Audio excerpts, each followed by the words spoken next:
Everybody, this is Evan. Hey guys. Evan has come to us. He has a deep bite. It's not really big for me, Evan. Yeah. Top teeth come down past the bottom teeth considerably. When we look at the side bite, we are a class 1 canine relationship. That means the top canine is behind the bottom canine. Back here, the molar is actually a little bit class 2. Turn this way for me. That means that it's not, the top molar is not quite back where we would want it to. And part of that is because we got a baby tooth right here, a leftover baby tooth. We'll talk about that in a second. On this side, check it out, right? Same thing, more class 1. Look at the interdigitation. That is good for the bite and stability. Okay, so we've got mostly a good bite on the sides. We're kind of deep in the front. Bite down for me. We have very minimal overjet, what people call overbite. Sorry, our lips getting a little cracked here. Open for me. We are crowded. You can see how crowded we are here, right? There's the baby tooth. We got our 12-year molars in the back. And then on top, we are a little bit crowded as well. You can see in there, and a crossbite right here. The bottom canine should be inside. All of the bottom teeth should be on the inside of the top teeth.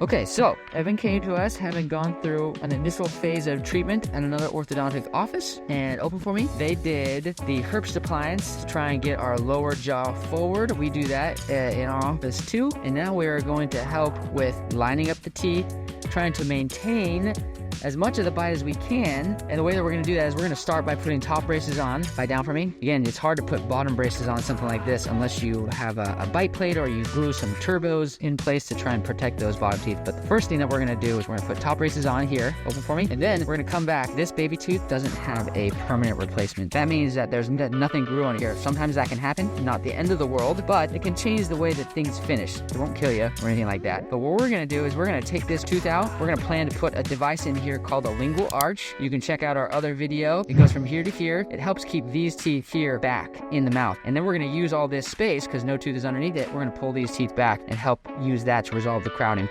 Bite down for me. Okay, so when you do something like that, right, this tooth has no baby tooth or no permanent tooth underneath it. It should have been like this, but it didn't happen. So that comes out. We're gonna use this space to pull this tooth over here. It's gonna change our bite so that we won't finish as ideal. Other options you could do would be like an implant here, or you could try to pull the space closed this way, but with all the crowding, it makes it a little tricky with the amount of overjet that we have. So anyways, that's our plan for today and throughout treatment. We're gonna do top braces first, put that little lingual arch in here, and then you take this tooth out and use that space to pull these teeth over to resolve the crowding. So let's get the braces on.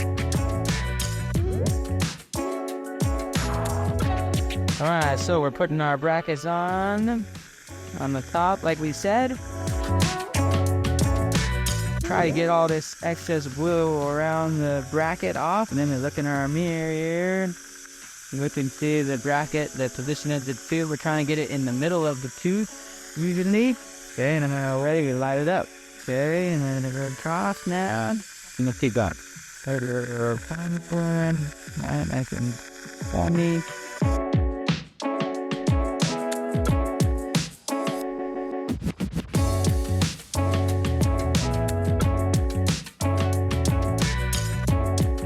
Alright, so they're in, and then I selected the color black. Alright, so we've got our first wire in. Usually, the wire that we put in, turn it to the left for me, dude, right there. Usually the wire we put in first is pretty flexible, and that's because the teeth at this point are more crooked.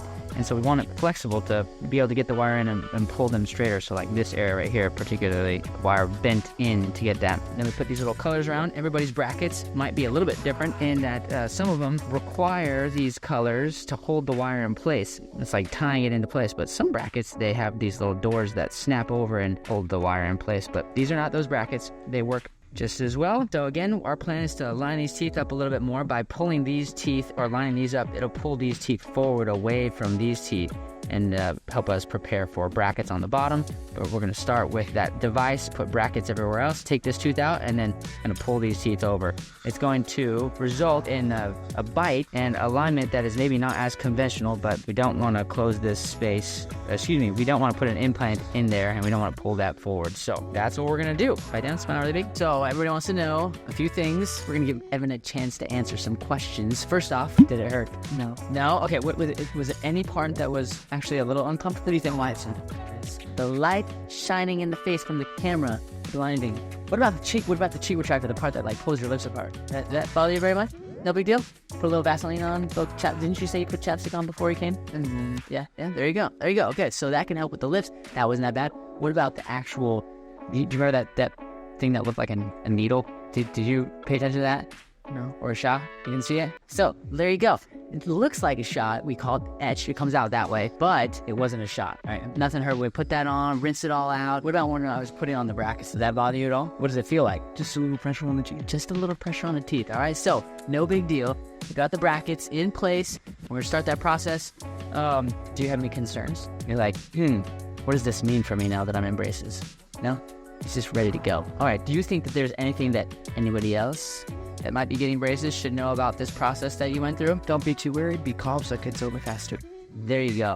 Brilliant answer. Brilliant. I didn't tell him to say that. It was all Evan. So, anyways, if you know somebody that is getting braces, or if you need braces, come find us. You might be able to find me, maybe Evan. We can talk about what we can do for your teeth. Otherwise, like the video, subscribe to the channel so that we can continue to open your eyes to the wonderful world of straight teeth and beautiful bites. That's all we've got. Just a little PFOing so you know where you're going. Packard and Evan out.